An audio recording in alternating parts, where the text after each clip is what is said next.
Welcome in, and today I'm going to discuss the DPS mindset problem in Marvel Rivals. Now I will say, this mindset has been through many games of DPS players, but I'm specifically going to be talking about Marvel Rivals. It's felt like ever since the Necros drama and back in I think Season 2, the whole support strike, where he went after support players, called them brain dead, no good takes, skillless, etc., you name it. A few of his friends, for instance, one example, Boger, rewatched that same clip and said, true.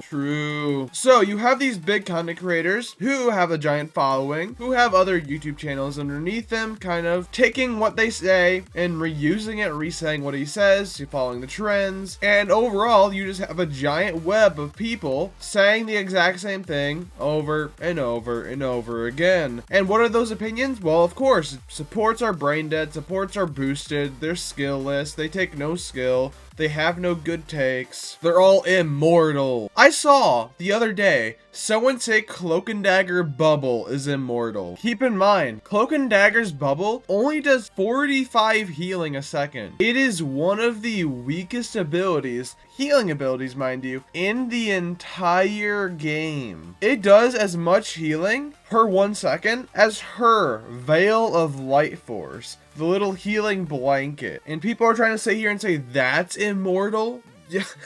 I can't even take that seriously. I can't tell you how many times I've seen Cloak and Daggers die in that bubble. It is not immortal. DPS mindsets right now, anything they can't one tap is immortal, is brain dead to play. You name it, yep, they use that word to describe something they can't instantly kill in one shot. There were DPS mains, even defending Hela buffs, defending Bucky buffs, defending 300 ult buff to Punisher, 600 buff to Wolverine. The DPS mindset is, oh, there are some strong supports, better buff all the DPS and dives. I saw a YouTube short from a DPS main say DPS right now are in their worst spot of all time because there's characters like Blade, who's very bad. There's characters like Iron Man, who hasn't been touched, who's bad. They even listed Iron Fist as bad. My point is they listed a couple more alongside that. Look at all these bad DPS. We have the most bad characters in the entire game. And it's just like, you do realize, statistically that will be true because you have more than double the characters as tank and support combined? You do realize that, right? So statistically, you will have more strong characters and more weaker characters. That's just a fact right there. Now, let's list all the strong DPS, meta DPS. Not gonna name any mid DPS, just very strong and meta DPS. And let's see how it holds up. Actually, let's do this quickly. Let's say the supports, because they love going after supports. Who would they say is brain dead and overpowered at the same time? Gambit, Invis, Loki. Okay, no one really other than those three really go under that list. Maybe they'll say Mantis. At most 4. Brain dead, meta, super overpowered, you know, whatever buzzwords they want to throw around. Okay, so that's 4 right there. Let's count DPS now. Of who is very strong right now in meta. Phoenix, 1. Hela, 2. Bucky, 3. Namor, 4. Oh, look, we're already tied up. Daredevil, 5. Elsa, 6. Hawkeye, 7. Psylocke, 8. Punisher, 9. Wolverine, 10. Star-Lord, 11. And if you don't agree, oh, Wolverine's not meta. Wolverine's not even a strong character. Or you can put Star-Lord in that too. You have never played against a Wolverine. I will say that. He's stronger than he ever was, even in his meta state back in, I think, Season 1. He is a problem. He gets his ult like every team fight, and it's very annoying. And there's little you can actually do about it because he stuns you after like a second of doing it. And Star-Lord, he's an ult merchant. Good Star-Lords, you can't really do much against them, especially if they have certain characters banned. So what was that? Double? Minimum double the meta and strong DPS as supports? I wouldn't be surprised if I didn't go off the top of my head for DPS. Maybe there's as many meta DPS and strong DPS as there is supports and tanks respectively in the game. DPS have the most consistently meta characters in the entire game. Let's look at support for instance. Loki, he was meta since around season 0 to around season 3, around there. He was absolutely shot in the gutter, 20% nerf to his damage and healing, was off meta for for 3 half seasons. Let's look at Luna. From the power creep of other roles, she quickly became not meta, just like Loki. Invis, she didn't start off as meta. Sure, she was strong when she first came in, a little to get used to. Then after her buff, she became meta. Gambit came in meta instantly. Other than Gambit, every single support in the entire game right now has been meta and been falling out of meta at certain points. Even Jeff was meta when he was pretty much called the throw pick in the past. Rocket has gone in and out. Some people before called him D tier in like season 0. Then when he got his shield buff, oh, suddenly he's S tier, which I never really agreed with that. Now people are setting it, okay, he's not S tier anymore. He's a bit lower than that. Adam, well, he's always been in the ditch. He's still not good in double support even now. Mantis, she's very selective in double support. In my opinion, she's only really good with a Loki since his team up with the 50% damage boost can really make up for her healing in double support strength. But if you look, every single support in the game, current and past except for Gambit, has fallen in and out of the meta or has been never in the meta in the first place because of how weak they are. Look at Ultron. He has like triple the nerfs as he has buffs, even though he's never been super strong other than the flying meta specifically catered to him. Meanwhile, you have DPS damage getting buffed season after season after season. People say, oh, Spider-Man got shot in a back alley because look at those nerfs. These what support said. Meanwhile, he has over double, if not triple the buffs as he has nerfs. Same with Magic. But no, we never talk about that, right, DPS mains? You never talk about how your role has the most meta characters, how your role has the most ban slot out of the 90% of comp matches to ever exist. Especially now. Who are you gonna ban this season? Right now, there are 3 guaranteed bans every single game. Gambit, Phoenix, Elsa, Bloodstone. The 4th one, it can go every, anywhere. But in my experiences, it's either another DPS or Invis, the very small chance. I've barely seen Invis bans other than if there's an Angela on each side of the map. That's when Invis only gets banned in my experiences now. And I'm Celestial 2. I haven't made it into Celestial 1 for a few games. 2 seasons ago, I was Celestial 1. Last season, Celestial 2. This season, I barely played. Been grinding Resident Evil. Still Celestial 2, but made it into Celestial 1 again. And if your only defense against a support opinion is, oh, you can't speak because you're on a boosted role. Oh, most boosted role. Oh, brain dead. No good takes. If you disregard an entire opinion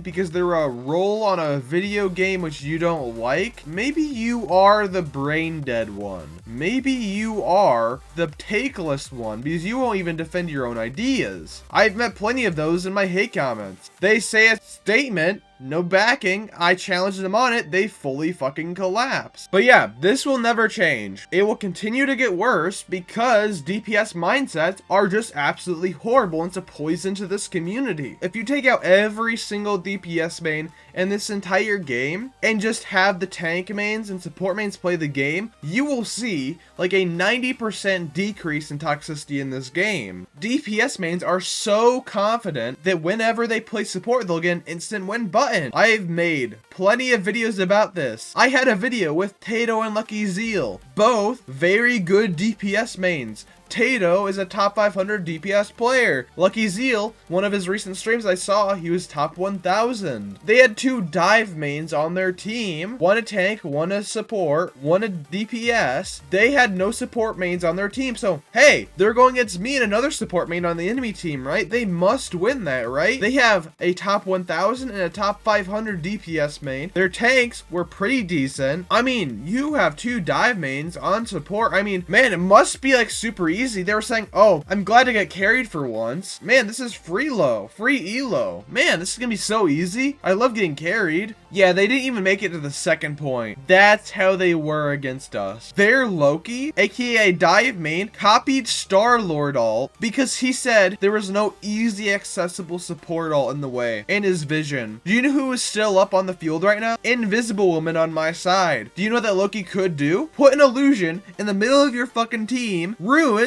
protect them, sneak off to the side up high ground, copy the invis, place it on your goddamn team. But no, they don't look ahead at all. They're like, I see person in front of me, I shoot. I don't see person in front of me. Oh, nothing I can do. Like, really? You can't think ahead at all. You really can't, really. As a Loki main, I have to think about those options every single second. I have to strategize and plan out where my illusions go based on a quantity of factors. But this DPS main, this dive main, mind you, picked up Loki because, oh, all supports are easy and brain dead, and copied a Star-Lord ult. Yeah. Great thinking. Tato, and I put this in my video too, you can see that video, he says, oh, why am I not getting healed here? Where are the heals? 2 dive mains. I killed both of their backline. 2 dive mains on support. I killed them with Loki. I helped sustain my team. I was like, okay, let me target their backline a bit. Killed their Loki. They never patty caked. Killed their Invis. She didn't use Seth Shield. Man, it's almost like supports aren't brain dead to play. That if a support main can outplay you and you're a dive main playing support, maybe that's just a common occurrence instead of, oh, I pick up this role, I must be instantly better than all support mains. Even who people, and I don't know, this wouldn't be surprising right now if all DPS mains, especially dive mains, is prey to Necros. This person, Necros, who people look up to, who dive mains and DPS look up to more specifically, had a 54% win rate in Grandmaster with support and called it there once they got to Celestial 3. That's really who you want to root for there? Really? And you will still have these DPS players saying, oh, DPS is horrible to play right now. Oh, support's brain dead boosted. You do realize season after season, support in general was getting weaker and weaker until Gamut came along and Loki got his buffs and Invis got her buffs. You do realize that, right? Loki was shot in the gutter, was one of the lowest tiers in the entire game, was called a throw pick. I remember, even though for I think 4 or 5 seasons now, I've been a top 500 Loki.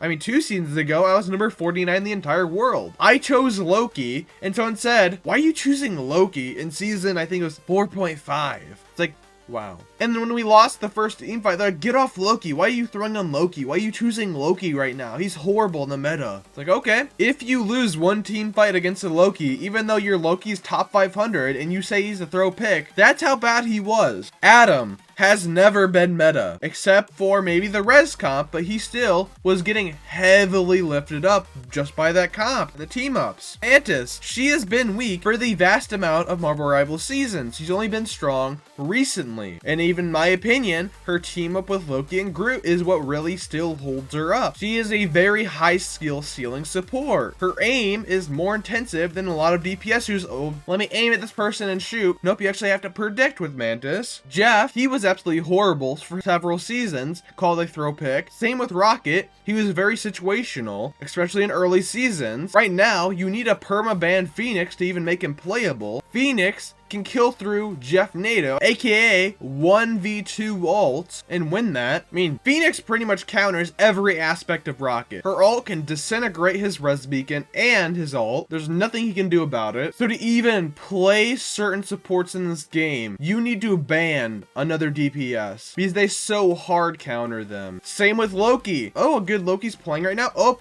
bring out the Bucky and Moon Knight. Trust me, I've won one team fight. The enemy team counter swaps fully.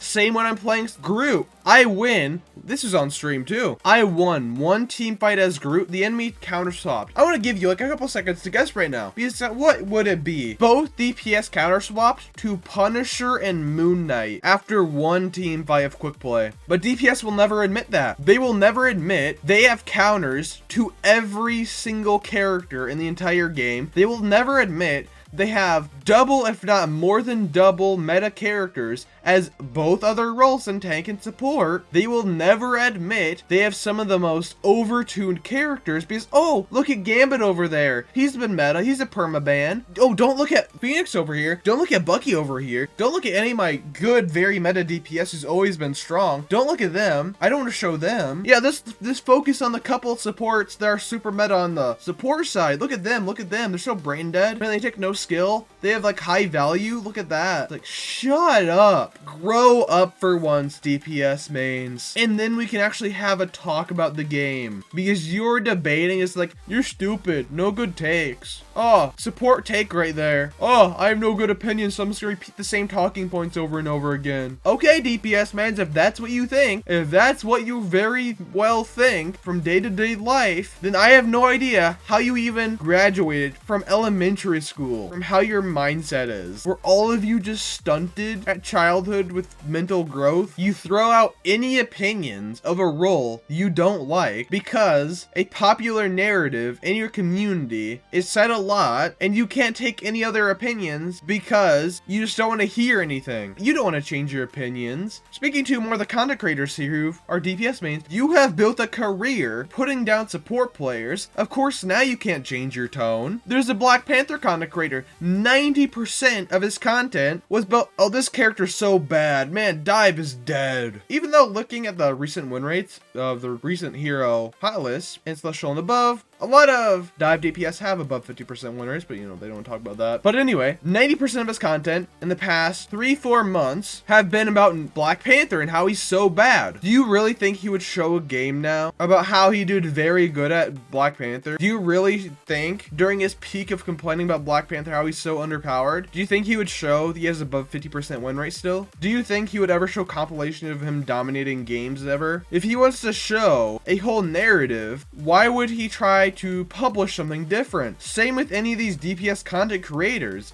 They would never go after one of their own. I'm, in all cases and purposes, a support main, even though I do flex in a lot of cases. I've actually won as tank and DPS and Celestial and above, but you know, they don't talk about that. But I go after other support players. I debate their opinions. I even had several parts and several different videos going after certain supports. I even called them, at least some of them, very toxic. And my which characters mains are the most toxic in Marvel Rivals. But DPS, the 99% plus DPS content creators, dive content creators I've seen never go after their own. They are a hive mind of bad opinions. They'll never admit that because why would they? But yeah, let me know what you guys think in the comments down below. Like, subscribe, and I'll see you guys in the next video. See ya.